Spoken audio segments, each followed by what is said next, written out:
তাআলা বারবার বলেন ভয় করো তাকুল্লাহ। আল্লাহ তাআলা বলেন ইয়া আইয়ুহাল্লাযীনা আমানু তাকুল্লাহা হাক্কা তুকাতিহি, তোমরা আল্লাহকে ওই পরিমাণ ভয় করো যে পরিমাণ ভয় করা উচিত। আল্লাহ যত বড় সেই পরিমাণ ভয় আপনাকে থাকতে হবে। ওয়াত্তাকুল্লাহ মানে তোমরা সুদ থেকে বিরত থাকো। সুদের ক্ষেত্রে তোমরা আল্লাহকে ভয় করো, জাহান্নামকে ভয় করো। যেখানে সুদ আছে সেখানে তোমরা যেও না, যে ব্যাংকে সুদ আছে সেই ব্যাংকে যেও না, যে এনজিওতে সুদ আছে সেই এনজিওতে যেও না। যারা সুদ ভিত্তিক এই অর্থ ব্যবস্থা চালু করে তাদেরকে ঘৃণা করো, তাদের সাথে ত্যাগ করো। এর নাম হলো ওয়াত্তাকুল্লাহ। তাহলে এই আয়াতটা কি মানেন? মানেন না তো? আমি যদি আপনাকে ধরে দিই যে ভাই আপনার এই আপনি বলেন তুমি কি বেশি বুঝো, আমি তোমার থেকে কম বুঝি। আল্লাহ বলেন লাআল্লাকুম তুফলিহুন, লাআল্লাকুম তুফলিহুন, যদি তোমরা সুদ ছাড়তে পারো, সুদ বর্জন করতে পারো, তাহলেই তোমাদের উপর আল্লাহর রহমত আসতে পারে। তাহলে যারা সুদ খায় তাদের উপর আল্লাহর রহমত আসবে না।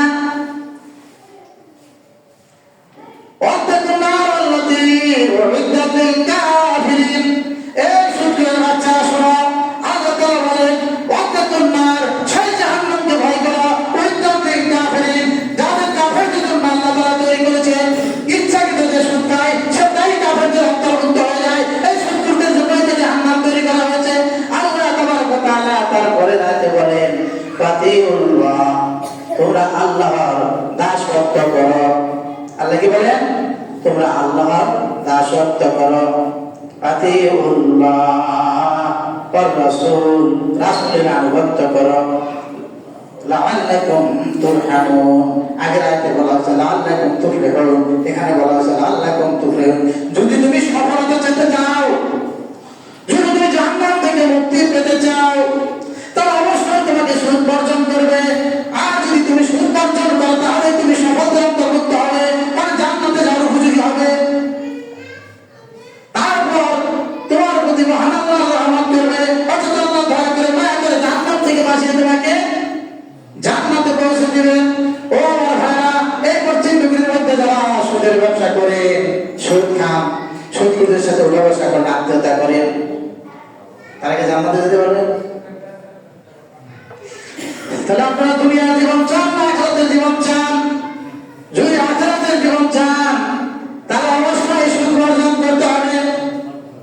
কিন্তু যতই বাস করি আমরা, এই যে বললাম 4 লক্ষ 5 লক্ষ মসজিদে খুতবা হবে, সব হুজুরি বলবে সুদ হারাম, আবার এই হুজুরা সুদের ব্যবসায় জড়িত হবে।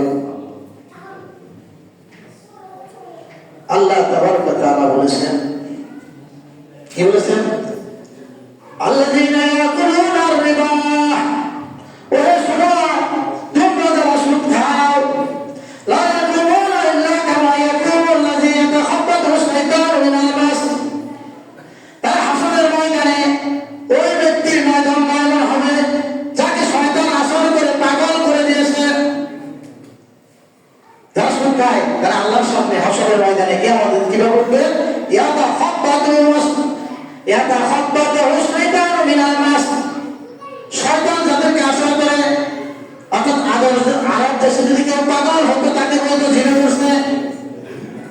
যার জ্ঞান বুদ্ধি থাকতো না আরব দেশের মানুষ হতো জিনে ধরছে, মানে পাগল হয়েছে। হাসরের ময়দানে সুদখোরের বাচ্চারা আমি হই আপনি হই পাগলের বেশে উঠবে আল্লাহর দরবারে। আল্লাহ তাবারক ওয়া তাআলা বলেন যালিকা বিআন্নাহুম ক্বালু ইন্নামাল বাইউ মিসলুর রিবা। এই কঠিন শাস্তি যার একমাত্র কারণ এই সুদখোরের বাচ্চারা, এই বুদ্ধিজীবীরা, এই জ্ঞানীগুলিরা কি বলতো? ইন্নামাল বাইউ মিসলুর রিবা, নিশ্চয় ব্যবসা আর সুদ একই রকম। ইন্নামাল বাইউ মিসলুর রিবা, সুদের কথাই হলো ব্যবসা বাণিজ্য। এখন বলে না ইসলামী অর্থনীতি বোঝে না, সাধারণ অর্থনীতি বোঝে না, বলে কি ধূপ